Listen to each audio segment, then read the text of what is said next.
아멘. 오늘은 눈은 봄으로 귀는 들음으로 라고 하는 제목으로 하나님의 말씀 나누기를 원합니다. 여러분, 제가 그림 한 장을 보여드릴 텐데 지금 말고요, 보여드릴 텐데 처음에 딱 보고 그 그림이 어떤 그림인지 한번 이제 첫 그림, 그림을 보고 저게 무슨 그림이다 라고 딱 느끼는 그 첫 느낌을 이제 기억하세요. 제가 물어볼게요. 자, 그림 보여주세요. 이 그림 보신 적 있으시죠? 네. 자, 이 그림이 뭘로 보이십니까? 젊은 여자분으로 보이십니까? 손 들어보세요. 네, 다 아니지. 손 내리시고. 그러면 나이 드신 할머니로 보이십니까? 손 들어보세요. 그러면 할머니도 아니고 젊은 여자도 아니고 아무것도 모르겠다는 분 손 들어보세요. 네, 둘 다 보이시는 분들도 있긴 합니다. 근데 처음으로 보이는, 그리고 저도 이제 이 그림을 처음 봤을 때는 나이 드신 분으로 보는데 자꾸 보다 보니까 이제 젊은 사람이 보이더라고요. 근데 여러분, 재미있는 게 뭐냐 하면 처음에 나이 드신 분으로 본 분은요, 처음에는 잘 모르지만 자세히 보다 보면 조금 멀리서 보거나 아니면은 이제 젊은 여인인데 젊은 여인 어디 있지? 부르고 난 다음에 알게 된 다음에는요, 젊은 여자분도 보이고 나이 드신 분 둘 다 보입니다. 밖으로도 마찬가지고요. 여러분, 이 그림은요, 우리가 세상을 관점에 따라 다르게 보게 됨을 설명해 줍니다. 하지만 이 그림을 보고 여러분, 개나 고양이다 라고 말할 수는 없겠죠. 전혀 다른 거는 말할 수가 없습니다. 하지만 비슷한 무엇인가는 얘기할 수 있겠죠. 관점에 따라 보이긴 하지만 어떠한 것이 모두가 된다라고, 내가 이걸 이렇게 본다라고 해서 이게 될 수는 없는 거죠. 조금 어려운 말로 바꾸면 이렇게 얘기할 수 있어요. 객관성이라고 하는 것은 주관성의 또 다른 이름이다라는 거예요. 그게 무슨 말이죠? 객관성이라고 하는 것은, 주관성은 내가 보는 거잖아요. 객관성은 모든 사람들이 보는 거거든요. 근데 여러분, 객관성이라고 하는 것은 주관성의 또 다른 이름이라고 하는 100% 객관적인 거는 없다라는 거예요. 왜냐? 아무리 객관적인 사실이라 할지라도, 모든 사람들이 그 그림이라 할지라도 뭐를 통해서 보는 거예요? 나의 주관성이라고 하는 필터를 통해서 그 그림을 본다라는 겁니다. 그림 하나 더 보여드릴게요. 여러분 보세요. 자, 이 그림은요, 관점에 따라 다르게 볼 뿐만 아니라 상황에 따라 같은 것도 다르게 보이는 거예요. 여러분, 이 폴더가 위에랑 밑에 색깔이 다르게 보이죠? 위에는 약간 이제 그 진한 회색이고 밑에는 약간 옅은 회색이잖아요. 근데 여러분 손가락으로 가운데 선 딱 그어 보세요. 딱 이제 그 화면에다가 딱 맞춰 보세요. 색깔이 같아요, 달라요? 잘 모르시겠어요? 다음 그림. 같은 색깔입니다. 왜 달라 보이죠?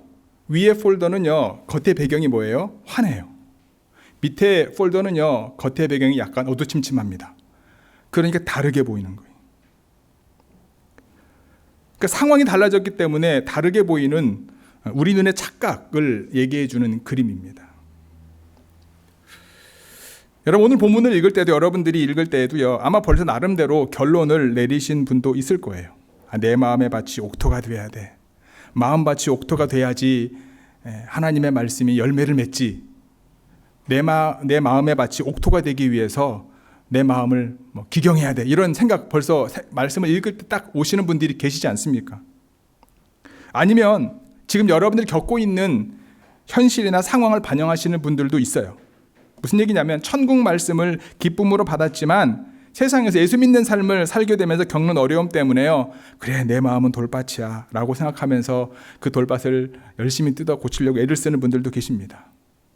세상적인 염려와 재물의 유혹 때문에 힘들어 하시는 분들은요, 내 마음 뭐라고 이야기합니까? 가시떨기야 라고 생각할 수도 있어요. 그래서 내 마음밭이 옥토가 되도록 계속 기경해야 돼. 나는 왜 결실을 맺는 삶을 살지 못할까라고 스스로 자책하는 분도 있겠죠. 하지만 오늘 본문을 포함해서 마태복음 13장 전체를 통해 예수님께서 말씀하시고자 하시는 것은 여러분, 천국에 대한 겁니다. 천국 말씀에 대한 겁니다. 그래서 오늘은 조금 다른 관점으로 접근하면서 우리에게 볼 수 있는 눈과 들을 수 있는 귀를 주신 주님께서 깨닫게 하시는 것이 무엇인지 여러분 각자가 찾아가는 시간 되기를 소망합니다. 첫 번째, 여러분과 나누고 싶은 것은 뭐냐면 첫 번째 뭐냐면요. 우리는 복이 있는 사람이다. 따라할까요? 우리는 복이 있는 사람이다. 자, 나는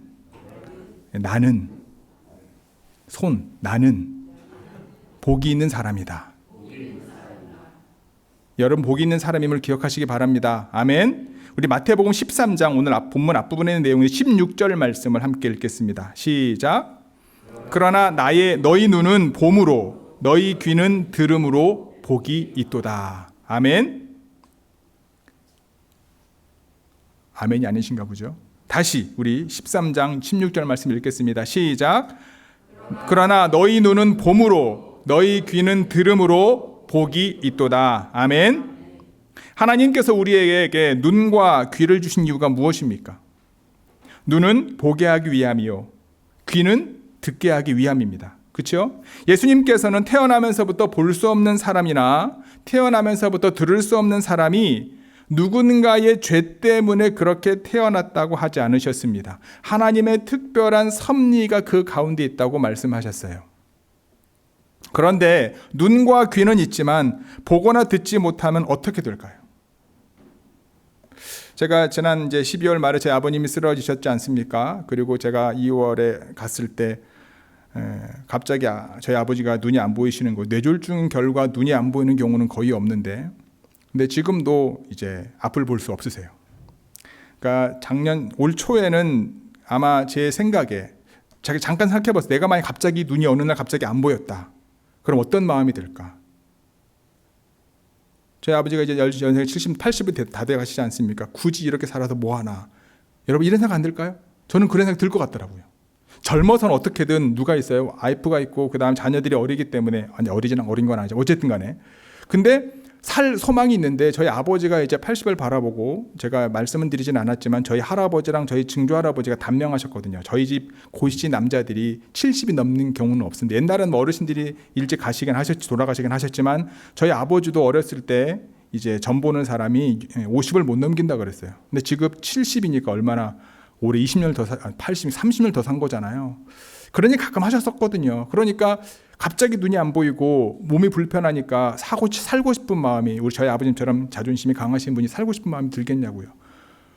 그러니까 아마도 이제 초반에 12월 말에 쓰러지시고 난 이후에 약을 일부러 안 드신 것 같고, 여러 가지 그런 것들이 있었지만 제가 가고 병원에 있고 이런저런 얘기하면서 이제 또 제 동생이 4명 중에 셋째 딸이 거의 매일 아침 저녁으로 전화를 합니다. 대단하다 그래요. 저희 동생들도 그렇고. 유치원 선생님인데 출근하면서 아빠한테 전화하고 퇴근하면서 아버지한테 전화하고, 아버지가 하는 말이 무슨 말인지 알아듣지 못하는데 매일 아침 저녁으로 전화를 하더라고요. 지금까지. 근데 어쨌든 그런 것들 때문에 저희 아버지가 여러 가지 마음에 좀 용기를 얻지 않았을까. 그럼에도 불구하고 앞을 보지 않으니까 아무것도 할 수 있는 게 없어요. 여러분 눈이 있어도 볼 수 없고 귀가 있는데 갑자기 안 들리는 상상 한번 해보시기 바랍니다. 이게 쉽지 않습니다. 오늘 본문에 등장하는 눈과 귀는요, 우리가 알고 있는 것처럼 우리 이 눈과 귀를 얘기하는 게 아니죠. 육신이 가지고 있는 눈과 귀를 말하는 것은 아닙니다. 영적인 눈과 귀를 얘기하는 거겠죠. 예수님께서 집에서 나가셔서 바닷가에 앉으셨습니다. 큰 무리가 예수님의 말씀을 듣기 위해 예수님 주변에 모여들었어요. 너무나 사람들이 많이 모여들어서 예수님께서 배에 올라앉으셨고 온 무리는 해변에 쫙 서 있습니다. 예수님께서 비유로 말씀하시는데 여러 가지 비유 중에 한 가지가 무엇입니까? 오늘 우리가 함께 읽은 씨를 뿌리는 자의 비유입니다. 씨를 뿌리는 사람이 씨를 뿌리러 나갔습니다. 씨를 뿌렸어요. 길가에 뿌려진 씨들은 새들이 와서 먹어버렸습니다. 흙이 얕은 돌밭에 떨어진 씨앗들은 흙이 깊지 않아 뿌리를 내리지 싹은 났지만 해가 뜬 후에 뿌리가 없어서 말랐습니다. 가시떨게 떨어진 씨앗은 어떻습니까? 뿌리까지 내리긴 했지만 뭐 때문에요? 가시들이 기가 너무나 세서 자라지 못합니다. 좋은 땅에 떨어진 씨앗만 100배, 60배, 30배의 열매를 맺습니다. 제자들이 예수님께 이 얘기를 듣고 난 제자들이 예수님께 물어, 예수님 왜 하필 비유로 말씀하십니까? 그냥 다이렉트로 이게 이거다라고 말씀하면 되는데 왜 비유로 말씀하십니까? 물었어요. 이때 예수님께서 이런 대답을 하셨습니다. 천국의 비밀을 아는 것이 너희에게는 허락되었으나 그들에게는 아니 되었나니. 무릇 있는 자는 받아 넉넉히 되고 없는 자는 그 있는 것도 빼앗길 것이다. 그러므로 내가 그들에게 비유로 말하는 것은 그들이 보아도 보지 못하며 들어도 듣지 못하며 깨닫지 못하기 때문이다 라고 말씀하시면서 이사야서 말씀을 인용하셨어요. 이사야서 6장입니다. 함께 9절 10절 읽어볼까요? 시작.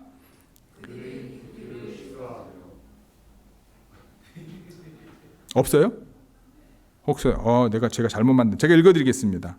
이거는 그 다음인데 이사야서 6장 9절 10절 말씀 제가 읽어드릴게요. 여호와께서 이르시되 가서 이 백성에게 이르기를 너희가 듣기는 들어도 깨닫지 못하는 것이요 보기는 보아도 알지 못하리라 하여 이 백성의 마음을 둔하게 하며 그들의 귀가 막히고 그들의 눈이 감기게 하라. 염려하건대 그들이 눈으로 보고 귀로 듣고 마음으로 깨닫고 다시 돌아와 고침을 받을까 한다. 예수님께서 무리들에게 비유로 말씀하신 이유가 무엇입니까? 무리들은요, 눈과 귀가 있지만 천국 비밀을 깨달을 준비가 되어 있지 않은 거예요. 이사야서에서는요, 마음이 둔하다라고 하는 표현으로 이스라엘 백성들의 마음의 상태를 표현하지만 예수님은요, 좀 더 나아가서 뭐라고 15절에 말하냐면 마음이 완악하여져서 이스라엘 백성들 상태를 지금 말하고 있는 거예요. 마음이 완악해져서 그들이 귀가 있어도 눈이 있어도 천국 말씀을 보지도 못하고 깨닫지도 못한다라는 거예요. 귀는 듣기에 둔하고 눈은 감았다라고 예수님이 말씀하시는 거예요. 예수님께서는 무리들의 상태에 대해 마음으로 깨달아 돌이켜 예수님께 고침을 받을까 두려워하고 있다라는 거예요. 지금 예수님의 말씀을 듣고 있음에도 불구하고. 이게 어떤 것으로 우리가 이해할 수 있습니까? 하나님의 말씀을 들어도 굳이 바뀔 마음이 없는 거예요. 내 귀에 듣기 좋은 말만 듣는 거예요. 그리고 난 다음에 제자들에게 뭐라고 말씀하시냐면 너희 눈은 봄으로 너희 귀는 들음으로 복이 있다. 아멘. 좋은 교회 성도 여러분, 천국 말씀을 마음으로 깨닫는 것을 여러분 원하지 않습니까? 천국 말씀을 듣고 돌이켜 예수님께 고침을 받는 것을 여러분 두려워하고 있습니까? 혹시? 우리가 천국 말씀을 마음으로 깨닫기를 원하고 예수님께서 내 삶을 고쳐주시기를 간절히 소망하면서 우리의 삶을 드리고 계시다면 우리는 복이 있는 사람임을 기억하시기 바랍니다. 아멘. 우리 서로를 바라보시면서 이렇게 얘기했으면 좋겠습니다. 당신은 복이 있는 사람입니다. 별로 복 받기 싫으신가 보죠? 자기 스스로 나는 복이 있는 사람이다.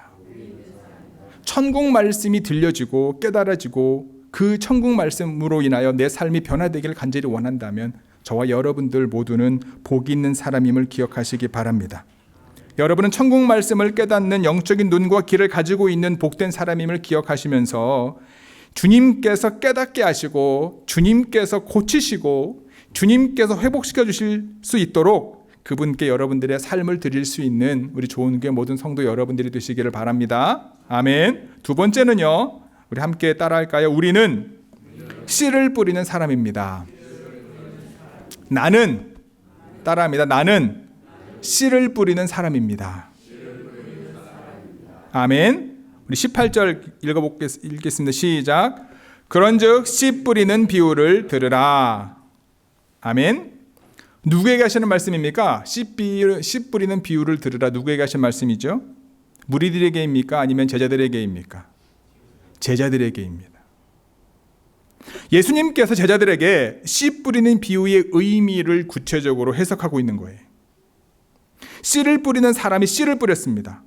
천국 말씀이 마음밭이 길가인 사람들의 마음에 뿌려지면 어떻게 됩니까? 천국 말씀을 듣고 깨닫지 못하기 때문에 악한 자가 와서 그 마음에 뿌려진 것을 빼앗는다.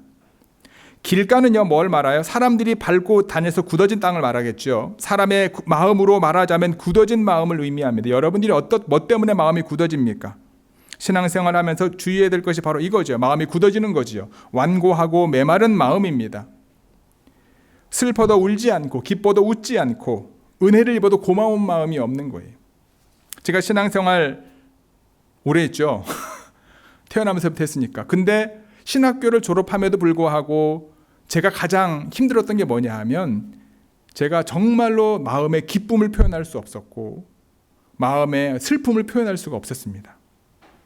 이유는 여러 가지가 있겠죠. 아마 저희 아버지가 워낙 완고하셔서, 또 우리 제 나이 또래 되신 분들은 다 어르신들이 특히 남자는 뭐 해가지고 그런 것들도 있었고, 장남이기 때문에 저희 아버지에게 뭔가 말하거나 거역하는 것에 대해서 절대 받아들일 수 없었기 때문에 모든 걸 다 누르고 지냈었던 기억이 납니다.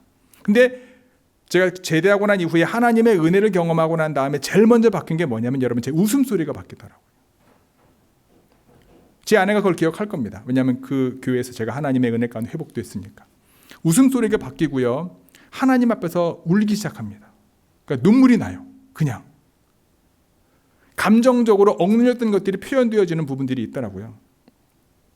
근데 여러분, 혹시 여러분들이 하나님의 은혜 가운데 눈물을 잃어버렸거나 아니면 기쁨을 잃어버렸거나 아니면 하나님 앞에서 내가 손과 몸과 마음으로 표현하는 것들을 잃어버렸다면 메마른 마음일 수 있는 거죠. 스가랴서 7장 11절 12절 아까 우리가 읽은 말씀 다시 한번 읽어볼까요? 시작. 그들이 듣기를 싫어하여 등을 돌리며 듣지 아니하려고 귀를 막으며 그 마음을 금강석 같게 하여 율법과 만군의 여호와가 그의 영으로 옛 선지자들을 통하여 전한 말을 듣지 아니하므로 큰 진노가 만군의 여호와께로부터 나왔도다. 아멘. 스가랴서 예언의 말씀, 이스라엘 백성들의 현 상태를 말하는 거죠. 여러분, 이스라엘 백성들을 구원한 분은 여호와 하나님이신데, 여호와 하나님이 무엇을 들으셨어요? 이스라엘 백성들의 부르짖음을 들으신 거잖아요. 그리고 그들과 했던 약속의 말씀이 기억나서 그들을 구원해낸 거잖아요. 하나님이 말씀을 주셨지만 그 말씀을 기억나게 하고 하나님의 사람들을 세우게 한 것은 누구였습니까? 이스라엘 백성들의 부르짖음이었다라는 거예요. 근데 시간이 지나고 그들의 마음이 뭐해진 거예요? 완고해지고 완악해지게 된 거죠. 19절에 보니까 여러분, 길가와 같은 마음은 말씀을 듣기는 듣는데 마음이 굳어져서 깨닫지 못한다라고 말하는 거예요. 여러분, 사실 말씀을 깨닫는 것은 여러분들 이성입니까? 지식입니까? 아니죠. 성령의 도우심을 받아야 깨달을 수 있는 거죠. 그런데 마음이 굳어졌기 때문에 그 마음에 하나님의 감동을 우리가 느낄 수 없는 거죠. 두 번째, 천국 말씀이 마음밭이 돌밭인 사람들의 마음에 뿌려지면 어떻게 되죠? 말씀을 듣고 즉시 기쁨으로 받습니다. 여기서 기쁨으로 받는다라고 하는 그 단어가 여러분, 요한복음 1장 12절에 나와 있는 단어, 영접하는이라고 하는 같은 단어입니다. 무슨 얘기냐면, 우리가 요한복음 1장 12절 이 말씀이잖아요. 영접하는 자, 곧 그 이름을 믿는 자들에게는 하나님의 자녀가 되는 권세를 주셨으니, 이 영접한다라고 하는 이 단어하고요, 그 다음에 기쁨으로 받아들인다라고 하는 단어랑 같은 단어예요. 람바누라고 하는 단어인데, 즉 무슨 얘기예요? 천국 말씀을 예수님처럼 기쁨으로 받아들여 하나님의 자녀가 되었습니다. 하지만 그 속에 뭐가 없어서, 뿌리가 없어 잠시 견디다가 말씀 때문에 겪게 되는 환난이나 박해, 어려움이 있을 때 넘어진다는 거예요. 옛날 부흥에 이런 간증들이 많았잖아요. 여러분, 산에 올라가 바위 위에서 기도하는데 갑자기 바위가 뜨거워지면서 무언가 뜨거운 것이 가슴에 와닿으면서 그때 성령을 받았다. 부흥회 때 참여하면서 여러 가지, 여러분들이 이제 신앙생활 초기에 또는 많은 부흥사들이 했던 그런 이야기들 많지 않습니까? 그래서 성령을 받기 위해서 기도원에 가서 정말 기도굴에 들어가서 주여 주여 불렀던 기억도 있고, 여러분 있죠? 그 다음에 우리 좋은 교회에 와서도 뭐 여기저기 다니면서 기도했던 기억 아마 여러분 있을 겁니다. 그런 간증을 듣고 그런 여러분 누군가의 어떤 이야기를 들었을 때 우리가 믿음으로 그렇게 해보기도 하고, 그 안에서 하나님의 은혜 가운데 성령의 충만함을 경험해 보기도 합니다. 그런데 안타깝게도 그러한 성령의 충만함이 오늘까지 있게 되었다면, 예수님을 십자가에 못 박았던 군중들은 누구였습니까? 바로 며칠 전에 예수님을 호산나 다윗의 자손이여 라고 뜨겁게 외쳤던 그런 사람들이 예수님을 십자가에 못 박았던 것을 우리는 기억합니다. 여러분, 우울증보다 더 심각한 것이 뭔지 아시죠? 조울증입니다. 왜 그렇죠? 우울증은 우울해지는 병이지만 조울증은 뭐예요? 갑자기 업됐다가 다운됐다가 왔다 갔다 하는, 감정적인 신앙, 뭔가 내 마음속에 느껴지는 것을 원하고 그것에 내 마음을 빼앗긴 신앙은요, 신앙적인 조울증에 빠질 확률이 많습니다. 어찌 보면 사단이 그걸 이용하는 거죠. 마음이 돌밭인 사람들의 마음이 그와 같다는 거죠. 천국 말씀이 마음밭이 가시떨기인 사람의 마음에 뿌려지면 어떻습니까? 말씀을 들었는데 세상의 염려와 재물 유혹 때문에 말씀이 막혀 결실을 못한다는 거예요. 말씀이 막히다라고 하는 말은 뭐예요? 말씀을 질식시킨다. 즉 세상의 염려와 재물의 유혹이 너무너무 커서 말씀이 질식되어 자라지 못하는 거예요. 말씀이 있는데 내 안에. 우리 안에 말씀이 있는데 세상의 염려와 재물의 유혹이 너무너무 커서 결국 결실을 맺지 못한다는 거겠죠. 요즘 현대인이 가장 큰 문제이자 가장 중요한 것이 무엇입니까? 돈이죠. 학이 고상해 보여도 개구리를 보면 정신없이 잡아먹는 것처럼 겉으로는 고상한 것처럼 신앙 안에서 믿음을 가지고 살아가지만 딱 돈 문제만 걸리면요 갑자기 믿음이 사라져버리는 우리를 발견할 때가 많습니다. 돈 때문에 성격이 사나워지고 인격이 파괴되고 돈에 연연하여 살면서 세상의 염려가 많아지면서 결국 하나님의 천국의 말씀이 뿌리를 내릴 수가 없게 되는 우리를 발견할 때가 있죠.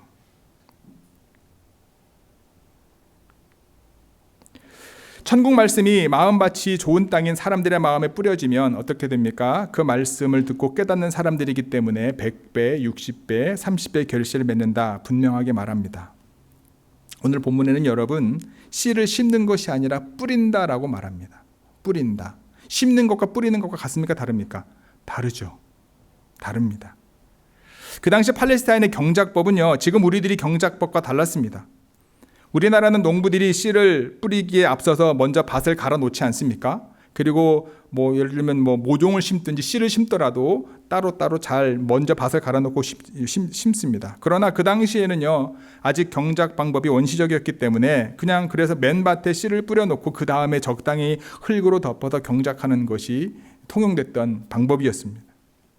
이렇게 씨를 뿌리다 보면 여러분 어떻게 됩니까? 씨가 여러 군데 갈 수 있는 거예요. 돌밭에 갈 수도 있고 가시밭에 갈 수도 있고 그 다음에 우리가 알고 있는 길가에 떨어질 수도 있고 그 다음에 정말 잘 다져진 땅에 떨어질 수도 있는 거죠. 그러다 보면 여러분 열매는 맺는 부분들도 많잖아요. 19절에 보면 이런 말씀이 있어요. 아무나 천국 말씀을 듣고, 즉 천국 말씀은 여러분 정해진 사람에게 들려지는 것이 아닙니다. 누구에게나 구별 없이 주어진다라는 거예요. 단 누가 있어야 됩니까? 씨를 뿌리는 사람이 있어야 된다는 거예요. 세상에 지식이 많고 적음 상관없지만 누가 있어야 돼요? 씨를 뿌리는 사람이 있어야 됩니다. 나이가 많고 적음 성별이 문제가 되지 않습니다. 세상에는 얼마나 많고 높은 자리에 앉았느냐 아니면 교회에 얼마나 오래 다니느냐 중요하지 않습니다. 씨를 뿌리는 사람이 있어야지 아무에게나 구별이 없이 주어지는 천국 말씀이다라는 거예요. 중요한 것은 열매를 맺으려면 어떻게 해야 됩니까? 먼저 들어야 되는 거죠.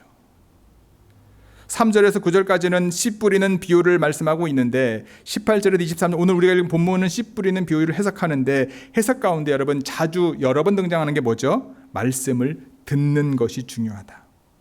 19절에도 듣고 20절에도 듣고 22절에도 듣고 들으나 23절에도 듣고, 그러니까 아무리 좋은 말씀이라도 여러분 듣지 않으면 소용이 없는 거예요. 누군가가 뿌리지 않으면 그게 들려질 수도 없는 거죠. 하나님께서 여러분과 저에게 볼 수 있는 눈과 들을 수 있는 귀를 주셔서 우리를 복이 있는 사람으로 세워주셨음을 기억하시기 바랍니다. 우리는 여러분 좋은 땅에만 씨를 뿌리고 싶지만 내 마음속에 늘 좋은 땅이 되어서 그 말씀이 하나님이 원하시는 열매를 맺게 하고 싶지만 우리에게 주어진 역할은 무엇입니까? 여러분 이게 좋은 땅인지 안 좋은 땅인지 평가하고 판단하는 것이 아니고요. 내가 깨닫게 된 천국 복음의 말씀을 뭐하는 거? 뿌리는 거예요. 여기에만 심어야지가 아니라 모든 사람들에게 고백하고 뿌리는 거예요. 여러분과 저는 씨를 뿌리는 사람으로 세상에 보내졌음을 기억하시기 바랍니다. 씨는 뭐죠? 아까 말씀드렸던 것처럼 천국 말씀, 천국 복음입니다. 우리가 깨닫게 된 천국 복음인 거죠. 우리가 뿌릴 때 아까 말씀드렸던 것처럼 길가, 돌밭, 가시덤불과 같은 마음 밭을 가진 사람들을 만날 수도 있어요. 하지만 좋은 땅을 가진 사람들도 만나게 될 것입니다. 우리는 우리가 만나는 사람들의 마음밭이 어떤지 평가하기보다 우리가 깨닫게 된 천국 복음을 하나님이 보내신 곳에서 흩뿌리는 저와 여러분들 되기를 주님의 이름으로 간절히 축복합니다. 길가, 때로는 돌밭, 때로는 가시덤불과 같았던 우리의 마음밭이 성령의 은혜로 좋은 땅이 되어 천국 복음을 깨닫고 받아들여 열매를 맺어 이곳에 앉아 있는 것처럼 여러분과 저를 통해 천국 복음의 씨앗이 세상에 뿌려지는 일에 쓰임받는 우리 좋은교회 모든 성도 여러분들이 되시기를 주님의 이름으로 축복합니다. 아멘. 세 번째는요, 하나님께서 자라나게 하시고 결실을 맺게 하십니다. 함께 읽어볼까요? 시작. 하나님께서 아멘. 우리 23절 우리 다시 한번 읽겠습니다. 좋은 땅에 뿌려졌다는 것은 말씀을 듣고 깨닫는 자니 결실하여 어떤 것은 100배, 어떤 것은 60배, 어떤 것은 30배가 되느니라 하시더라. 아멘. 지난주에 집에서 놀랐습니다. 집사람이 이제 이효정 목사님이 주셨다라고 깻잎을 주셨는데 그건 깻잎인지 호박잎보다 더 큰 것 같더라고요. 저희 집 발코니에서는 아무리 열심히 뿌리고 물을 주고 열심히 깎으려고 애를 써도 씨를 뿌릴 때 기도 아무리 해도 절대 이권사님 집처럼 그렇게 큰 깻잎이 자랄 수가 없습니다. 크게 자라봐야 한 4분의 1 정도? 각자의 환경은 다르겠지만 자라나게 하시는 분은 누구다? 하나님이시다라는 거예요. 고린도 교회에 여러 가지 어려움이 있었습니다. 그 중에 하나가 바로 분파가 생긴 거죠. 작은 교회 안에 바울파, 그 다음에 베드로파, 그 다음에 아볼로파, 그 다음에 예수파. 여러분, 예수파가 돼야 되는 거죠. 그리스도파가 돼야 되는 거죠. 예수님을 따르는 사람들이 돼야 되는 거죠. 그 교회를 개척한 사람이 누구였습니까? 바울이었고, 지금 담임자가 누굽니까? 아볼로였고, 베드로가 누굽니까? 예수님의 수제자였고. 근데 그 교회 안에 이 네 파가 나뉘어져 가지고 서로 싸우게 된 그 문제가 발생을 했을 때 바울이 그 이야기를 두고 뭐라고 이야기합니까? 우리 고린도전서 3장 6절, 7절, 8절, 9절 함께 읽겠습니다. 시작. 나는 심었고 아볼로는 물을 주었으되 오직 하나님께서 자라나게 하셨나니 그런즉 심는 이나 물 주는 이는 아무것도 아니로되 오직 자라나게 하시는 이는 하나님뿐이니라. 아멘. 여러분, 콘크리트에 금이 가서 그 사이에서 피어오르는 식물을 본 적 있으시죠? 돌밭 사이에서 싹이 올라 많은 사람들이 볼 수 있는, 어떻게 저기에 저 꽃이 피어날까라고 돌밭 사이에 피어난 꽃도 보신 적이 있으실 겁니다. 가시덤불 사이에 자라는 나무도 여러분 보았을 거예요. 우리의 마음밭이 늘 좋은 땅이면 좋겠지만 우리가 뿌리는 씨앗을 받는 사람들이 늘 좋은 땅이면 좋겠지만 그렇지 못합니다. 우리의 마음밭에 뿌려진 수많은 천국 말씀의 씨앗이 결국 열매를 맺게 하고, 열매를 맺게 되어 여러분과 제가 하나님의 자녀가 되어 하나님께서 원하시는 믿음의 열매를 맺고 있음을 잊지 마시기 바랍니다. 이 모든 것을 가능하게 한 것은 누군가에 의해서가 아니라 우리를 위해 십자가에 죽으신 예수 그리스도의 은혜요, 그 우리 안에 내주하시는 성령님의 역사요, 우리를 끝까지 기다리시는 긍휼하신 하나님의 사랑임을 기억하시기 바랍니다. 우리를 자라나게 하는 것은 바로 하나님의 사랑이죠. 그 사랑의 능력이 오늘 우리를 복이 있는 자로 세우셨고요, 씨를 뿌리는 자로 부르시고 계십니다.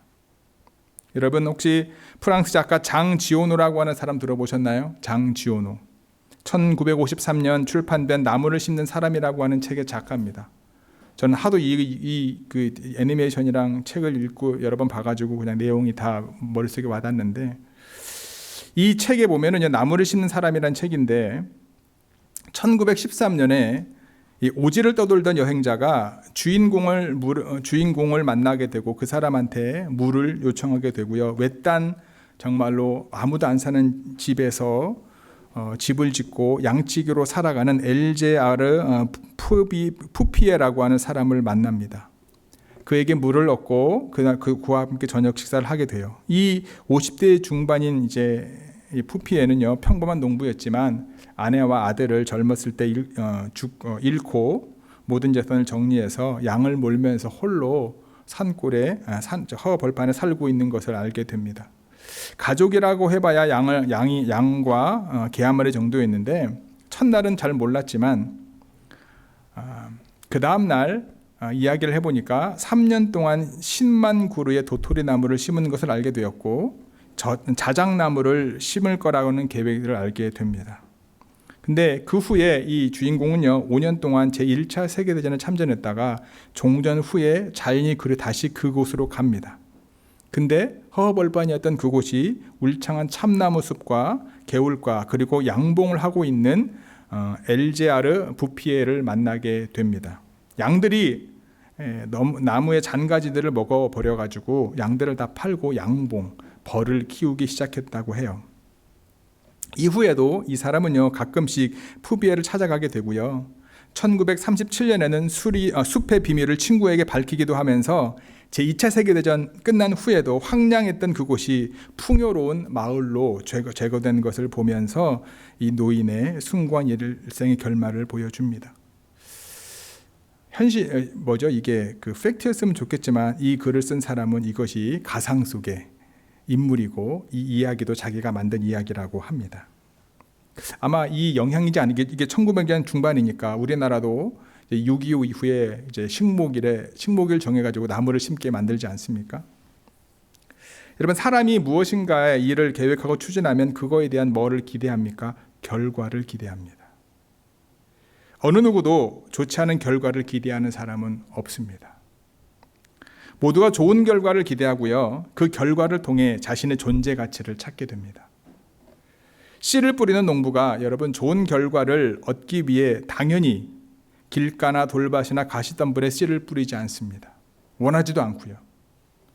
당연히 좋은 땅을 골라서 뿌리기를 원하고요. 그곳에서 좋은 열매를 맺기를 원합니다.